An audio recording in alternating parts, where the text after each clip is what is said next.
ou seja, uma pessoa que perde o controle de si e passa a desejar o mal para outra pessoa, passa a ter reações físicas, reações psíquicas, pode gritar, pode se agitar, pode agredir, que faz com que a gente dê muita importância às coisas pequenas, que faz com que as coisas nos tirem do sério e nos levem a um descontrole. O oposto à ira é a paciência.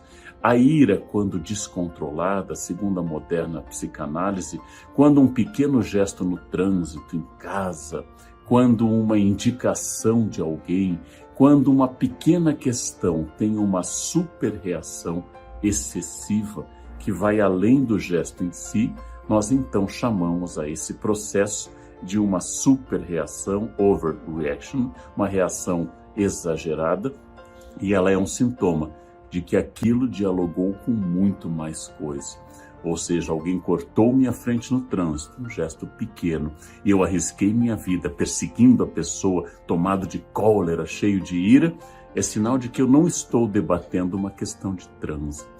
Eu estou debatendo algo muito maior, muito mais profundo, algo que tem a ver com a minha própria existência e que isto é apenas um sintoma que eu devo analisar, pensar, ou seja, é um ponto para o meu conhecimento. Tudo aquilo que me provoca um enfrentamento, tudo aquilo que me provoca uma oposição ao meu desejo é provavelmente um exercício. Os budistas ensinam que pessoas difíceis queimam karma. Uma pessoa complicada, uma pessoa agressiva, está ali para fazer com que eu não tenha tranquilidade com a minha vaidade, com o meu eu, com a minha ignorância, com a minha raiva, que é um veneno do espírito. Ou seja, dentro de todas as religiões ocidentais, o ódio é um descontrole, e o descontrole é uma falta de compreensão do plano de crescimento dentro do budismo ou do plano de Deus para mim dentro do cristianismo. Se eu fui tentar uma coisa e ela não funcionou, se na hora que eu ia ser atendido o guichê foi fechado, se no momento que eu saio sem guarda-chuva começa um temporal, se eu fico gripado no dia de uma experiência profissional importante, esses são pequenos exercícios para eu saber que a minha vontade não é soberana, que eu não mando no mundo, que eu não sou onipotente, e o meu eu deve se curvar ao imenso oceano de coisas contrárias. Porque a ira quase sempre é um exercício terrível de narciso, de vaidade. Por isso que a vaidade é tão importante como o primeiro pecado. Como fulano pôde me dizer isso? Quem ele pensa que é? Como esse passou na minha frente? Como essa pessoa me irrita em casa? Por que isso está fazendo barulho? A todo instante eu me vejo como centro do universo. E o universo me convida permanentemente a sair dessa posição protagonista, entender que eu não tenho poder algum sobre as coisas ao meu redor.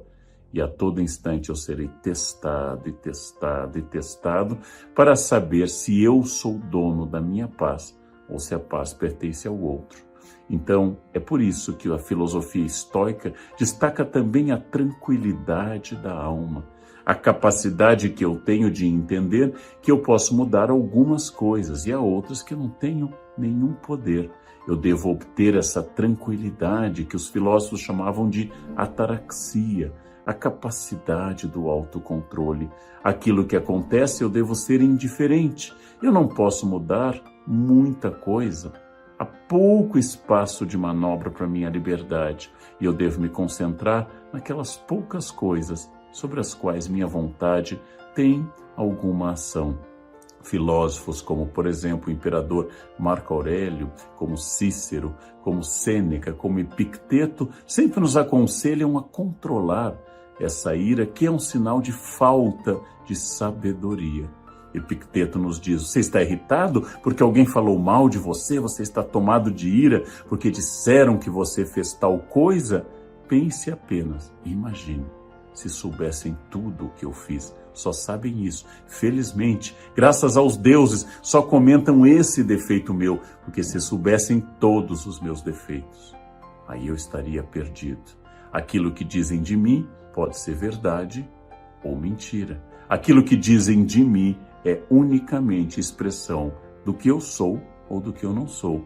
Se disseram que eu sou agressivo, que eu sou irritadiço, e eu sou, as pessoas me conhecem. Não há por que ficar mais irritado ainda. E se eu não sou, elas não me conhecem. Logo, porque eu ficaria irritado. Dizem que eu sou lento ou dizem que eu sou tomado, por exemplo, de avareza. Eu vou refletir, eu sou lento, eu sou avarento. Se elas estão dizendo a verdade, eu concordo. Nossa, você me viu. Se eu não estou sendo julgado com precisão, eu vou dizer, interessante, não consegui ainda me mostrar ao mundo. Ou é uma calúnia, ou é a expressão da verdade. Por que ficar irritado? A irritação é sempre prova no estoicismo de falta de sabedoria. A irritação é um desequilíbrio, uma inquietude que mostra que você ainda não se conhece, que você não sabe quem você é e que a sua paz não lhe pertence, mas pertence ao mundo. Assim, o mundo pode permanentemente tirar a sua paz. A qualquer instante, o mundo pode chegar lá e dizer algo ou fazer algo e você perde completamente o controle.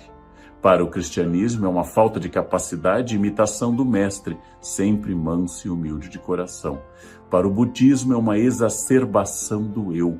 Eu acho o meu eu central e a ilusão do eu faz com que eu ache que todas essas coisas acontecem por minha causa. O budismo recomenda que eu evite o ódio, porque eu vou ter que entender, a ignorância é uma das grandes pragas contra as quais o budismo luta, eu vou ter que entender que eu não sou senhor de tudo. Eu posso sentir a dor de ter chutado uma pedra, posso sentir a dor de ter sido insultado, mas não posso transformar isso em ódio, porque o ódio aumenta a ignorância, ele é fruto da ignorância, e o ódio aumenta a fixação do meu eu, especificamente do meu eu vaidoso, que se acha possuidor de virtudes e que não pode ser atacado. Existe uma chance de uma rebeldia, uma ira santa? Sim. A própria história do cristianismo trata muito dessa justa indignação contra uma injustiça social, contra uma violência, contra um ato de terrível engano sobre um inocente. Eu posso com voz firme denunciar, eu posso vir a público fazer como Jesus fazia com os fariseus. Ai de vós, hipócritas, sepulcros caiados de branco, vocês cobram dos outros aquilo que não são, vocês são absolutamente incoerentes, ou dos saduceus ricos, indiferentes aos pobres. Jesus condena os dois, mas Jesus não é atacado de ira. Jesus apenas corrige moralmente e indica que essas pessoas estão equivocadas. A cena mais fora desse padrão está contida apenas em um evangelho, que é a expulsão dos vendilhões do templo. É difícil explicar essa cena, mas Jesus vira a mesa dos vendedores. Um biógrafo de Jesus lembra que ele sobe ao templo desde a juventude, que lá estava ele aos 12 anos, perdido no templo e olhando desde a juventude aqueles homens que dentro do templo negociavam moedas, vendiam aves para as ofertas e sacrifícios e enriqueciam dentro do espaço sagrado, onde deveria haver apenas oração ao seu Pai, ao Pai de Jesus. Então Jesus vira as mesas e tem um ataque de uma ira um pouco mais complicada para explicar, mas é a ira de Jesus virando as mesas. Quando se trata dele mesmo, quando ele não está defendendo as coisas do Pai, mas ele próprio é atacado, chicoteado, coroado de espinhos, humilhado, cospem na cara dele, ele não reage, ele não se desespera, não vira a mesa, não usa do seu poder. Diante da ira de Pedro que corta a orelha do centurião no horto, Jesus vai lá e cola essa orelha. Diante do seu traidor, comendo com ele na última ceia, ele não insulta Judas, ele apenas diz que ele deve fazer logo o que tem de fazer e Judas se retira. Ou seja, quando se trata dele mesmo, Jesus é muito tranquilo, pacífico, manso e humilde. Quando se trata de defender a casa do Pai, o templo, Jesus então, em apenas um evangelho, toma essa atitude de virar as mesas dos mercadores, mostrando que ele negociaria pouco com essa violação da dignidade do templo. A ira é um pecado capital, a paciência é uma virtude. E a virtude se exercita diariamente através da concepção de que minha irritação é sinal claro de que eu não tenho controle das coisas. A minha irritação é sinal claro de que minha vaidade ainda me domina. A minha irritação é algo que eu devo pensar e repensar e agradecer para cada chance de cada pessoa, na teoria, que me enfrenta, que diz o contrário do que eu penso ou até que me agride, que isso é uma expressão da pessoa.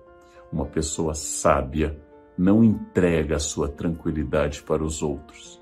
Uma pessoa sábia entende profundamente que a sua paz lhe pertence como um patrimônio. O sábio não se abala, o sábio não se irrita.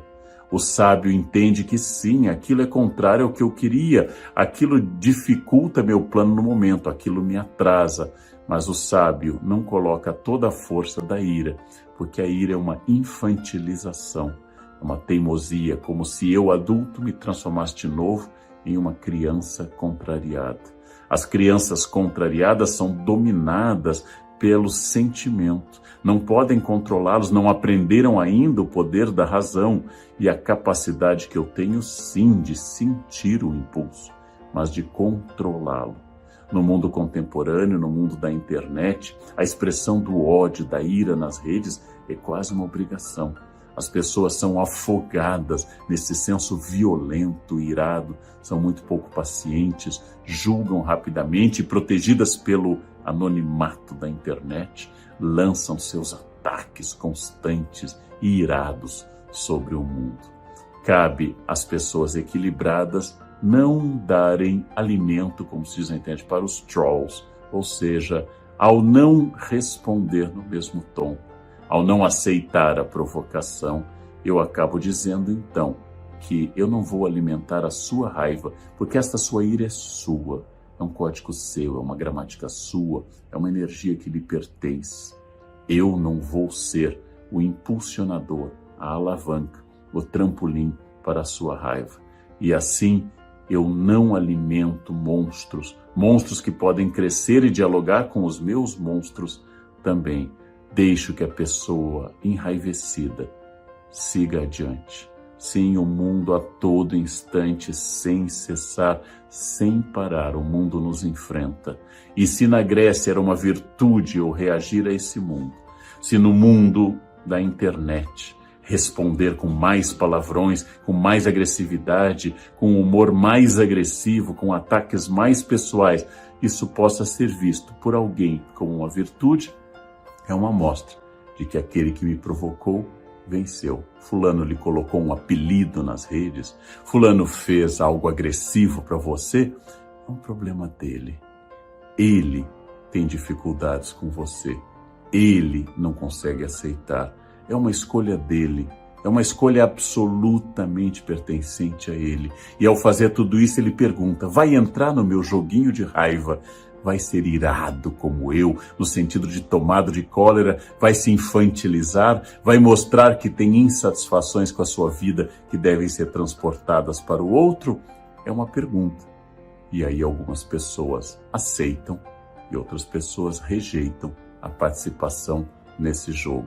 A ira é um sinal de falta de paciência, de falta de conhecimento, de falta de controle, de falta de sabedoria. E se eu fosse religioso, de falta de Deus, de falta de tranquilidade dada pela certeza que Jesus é o Deus da paz, Jesus é o Deus da tranquilidade. Todas essas reflexões em vários campos, do religioso ao psicanalítico, do histórico ao literário, para que eu possa dar uma resposta em época tão tomada pela ira, tão cheia de sentimentos irados, que eu posso fazer da conquista da minha paz, da minha paciência, da minha estabilidade, da minha tranquilidade, um grande projeto de vida. E se eu não puder isso para sempre, sigam o conselho dos alcoólicos anônimos. Só hoje eu não responderei aos ataques agressivos da internet. Só hoje eu entenderei que aquela buzinada no trânsito não é pessoal, não é algo para mim, mas é a dor de alguém que tem muita pressa, porque não tem tranquilidade, porque interpreta o mundo, como algo que o enfrenta diariamente. Eu entendo a dor do outro, aceito, deixo seguir, porque eu não quero fazer parte desse